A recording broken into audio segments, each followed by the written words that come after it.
Rasaabhaya Namaha. Whenever we come across any literature, it may be whatever the language, we seek some sort of beauty from that point of view. If we take poetry, drama, whatever the theme, there should be need of aesthetics, beauty. That is more needed to attract the viewers, the readers, the spectators during the play is going on the stage. Especially in Sanskrit literature, we can find Navarasas, 9 sentiments. The aesthetics of Rasaabhasa Rasaabhasa means a kind of Rasavada. Aesthetics means beauty. A kind of Rasavada Saundarya, it means. It dominates the play and gives attraction to the spectators who witness the drama from the stage. In this regard, all the poetic dramatic scenario, it is very much needed of Rasaabhasa. Generally, we find 9 rasas. Rasa means a kind of sentiment. Shringara, Hasya, Karuna, Bhayanaka, Bibhatsa, Raudra, Adbhuta, Veera, Shanta. These 9 sentiments, rasas, takes a major role depending upon the subject of the drama, subject of the poetry. Whenever we find Kalidasa in Sanskrit literature, he used all the kinds of rasas in his dramas as well as epic poems. When we come across to the English literature, we can find William Shakespeare is a fundamentalist and also used various sentiments, the entire drama, to bring out its beauty to the audience or spectators. In this way, we can say firmly that aesthetics of Rasaabhasa is more needed to bring out the beauty of the poem or drama. In this regard, these 9 sentiments, 9 rasas were described by various Western poets on their own views. Because even Western Indologists, particularly those who fans sing, have wholly freed themselves from their views on aesthetics. Aesthetics means beauty. We know other than Rasaabhasa among the poetry and drama. But we have to go through this detail of Rasaabhasa. Then only you can enjoy the beauty of the poetry or beauty of the poem, beauty of the drama thoroughly. So far we have discussed so many topics. But today, particularly I chose the topic aesthetics of Rasaabhasa. It means Rasavada Saundaryam.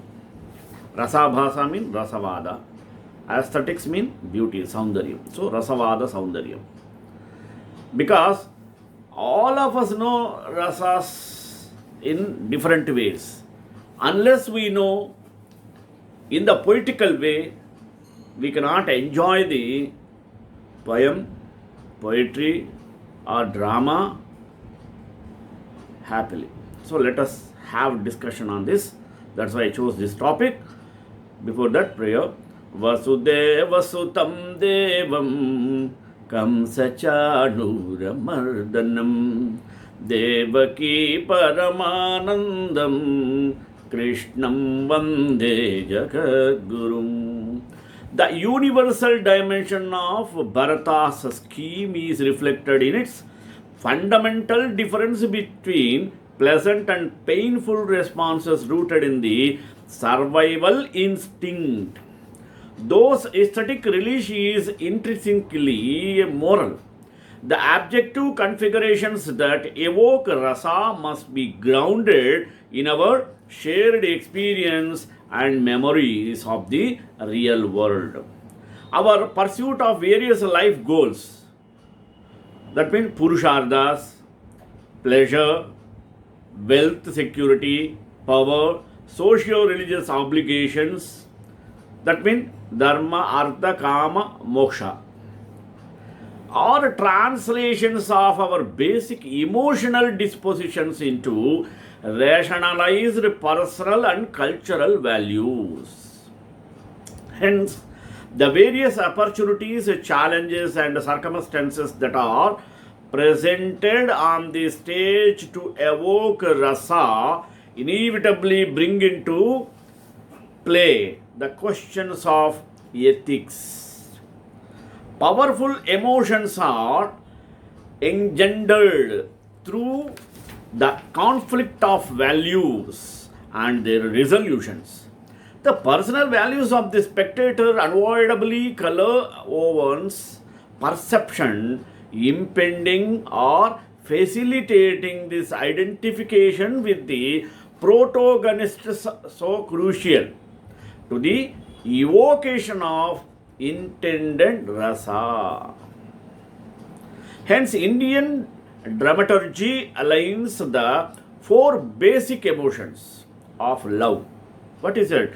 Rati, Shringara, aggression, Krodha, Raudra, enterprise, Utsaha, Veera, and potential. Among these primary emotions, anger, sorrow, disgust, and fear are painful, whereas love, enthusiasm, surprise, and laughter are pleasant. For this, we can find out the great sage Abhinavagupta. He is founder of describing this Rasavada. Abhinava analyzes each in turn to demonstrate how the pursued emotions necessarily contain elements of pain and vice versa. It should be noted, however, either by themselves or an account of their distinctive treatment in drama and the arts, particularly in the case of love. It may seem counterintuitive to American, in particular, to make aggression in principle of good for the pursuit of success in life, and to turn a blind eye to the spirit of rivalry that often animates statesmen undertaking social projects. Abhinava hence enjoins that these primary emotions should be depicted on stage as to inculcate of competition and conflict, while preserving socio-religious order as the privileged arena for only altruistic undertakings. The most palpable manifestation of this cultural difference is that Indian immigrants tending to experience American behavior, even when friendly and generous, as aggressive. But does not such enthusiasm permeate all human endeavor, whether courting of a woman for the gratification of personal desire, the self-interested pursuit of wealth and worldly power, or even the energetic postponement of individual salvation in order to serve all beings. Such extroverted, committed, and long sighted enterprise is best understood as the resolution of the disinterested ego committed to the well being of the whole. This is why Abhinav also elevates the purified form of compassionate heroism, the underlying motivation of the Bodhisattva, to a possible basis of Shantarasa. This is yet further testimony of the degree to which Indian psychology is informed by a shared axiology. In the orthodox, as opposed to the Buddhist influenced Brahmanical recession of Bharata's scheme, this slot would be occupied by disgust instead, and Abhinava does indeed consider pure disgust towards all the sensual attractions of the world as a possible basis for Shantarasa.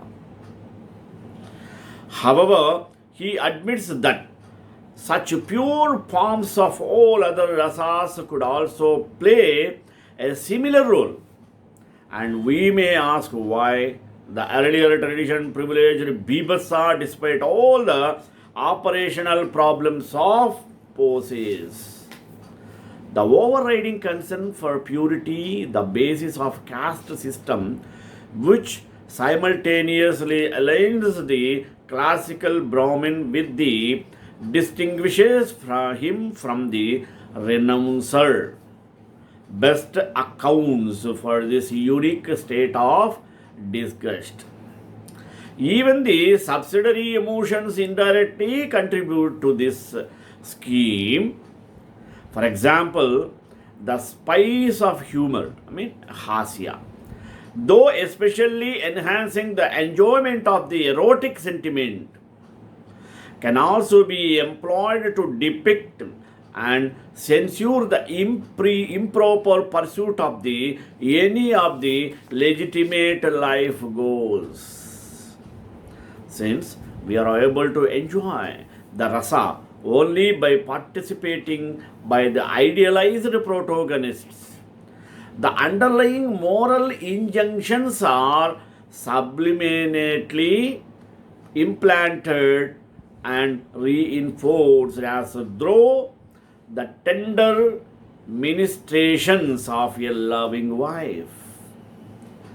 Classical Sanskrit theatre thus reflects a convergence of aesthetics and ethics. A traditional Indian exposed to such cultural pedagogy from all sides would often act appropriately, because this was not just morally right but also a matter of good taste. This attempts problematic in the especially drama or in any Bharata pairs each of these principal rasas with specific subsidiary. Shringara with Hasya, Raudra, especially we can see the differentiate. Shringara with Hasya, Raudra with Karuna, Veera with Adbhuta, and Bibhatsa with Bhayanaka. These are the bifurcation of the rasas in sentiments. Abhinava clarifies that each of these pairs exemplifies a different mode of causation that may in reality be generalized to all our emotions. For example, hasya would be the natural result of semblance, abhasa, of any emotion. Karuna exemplifies those evoked on onlookers by the very actions that evoke the primary rasa. And Bhayanaka, the possibility of two dimensions are emotions being occasioned by the same cause.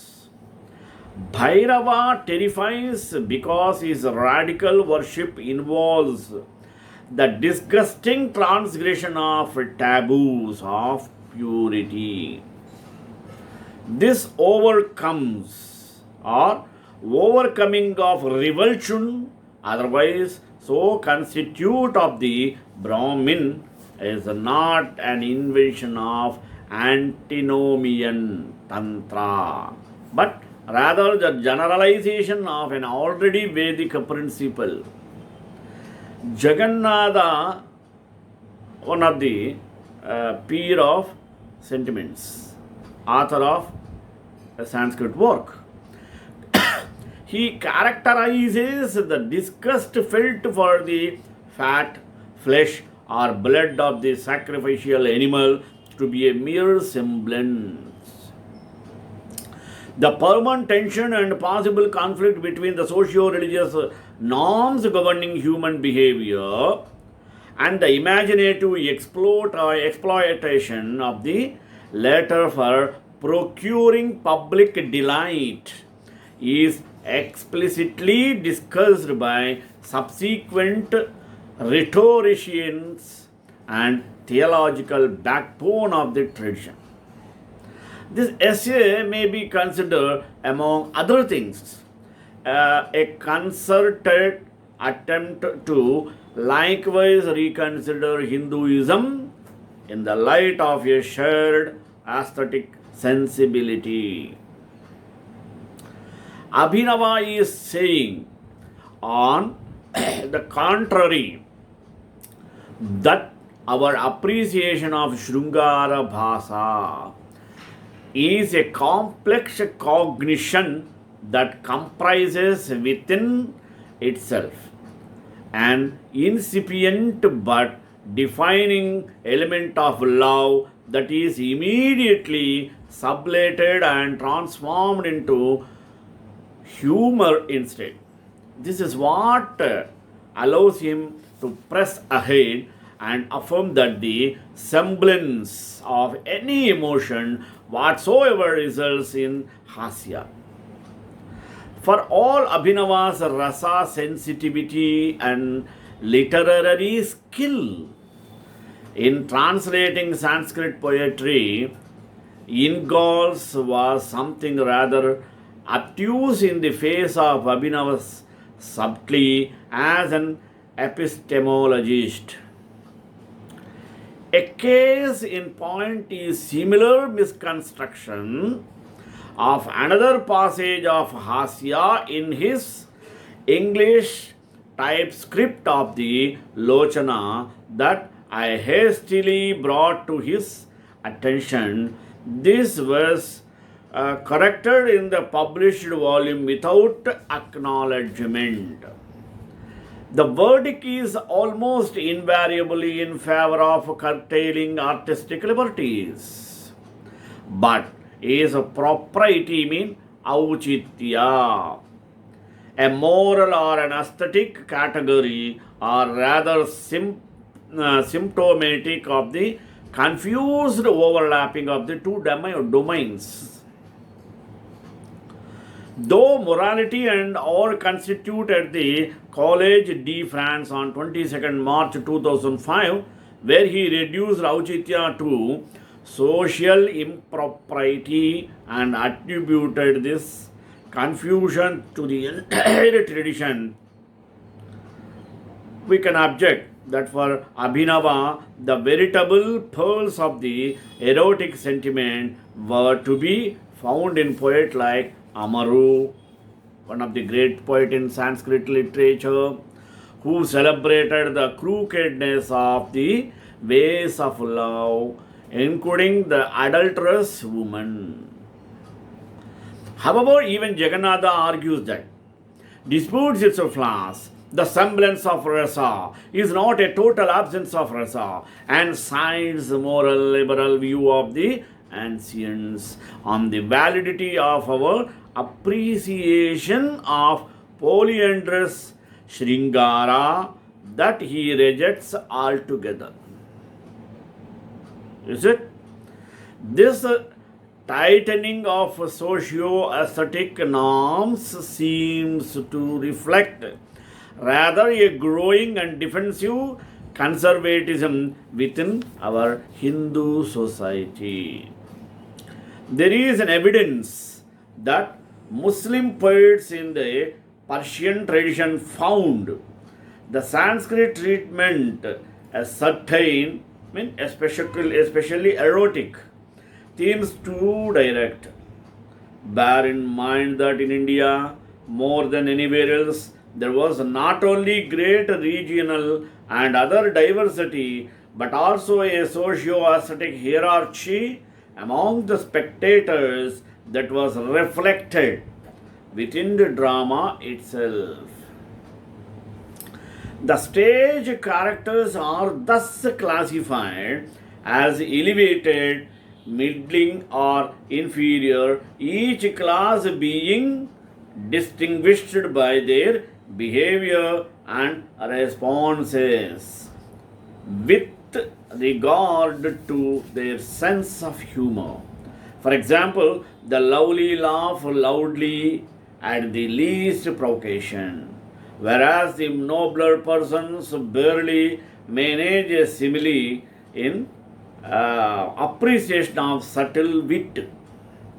This implies that Ravana's sorrows antics might strike a ready chord in the less cultivated while provoking an element of distaste in those whose moral compass has become second nature. The deliberate use of humor to chastise the infringement of social norms advocated also by Bergson later in the West may be understood as mediating between these two perspectives. By laughing at the transgressor, we are wearing ourselves away from the same propensity in us and becoming more distinct domains, each with its own practices, rules, and rationality. They are also intertwined through their very nature, particularly in the context of normative theatre. Over and above the inevitable conflicts over where boundaries are to be drawn, the poetics of suggestion often resolves around the transgression of social norms. The conscious or the connoisseur's ability to appreciate the validity, even while sympathetically entertaining the possibility of their circumvention.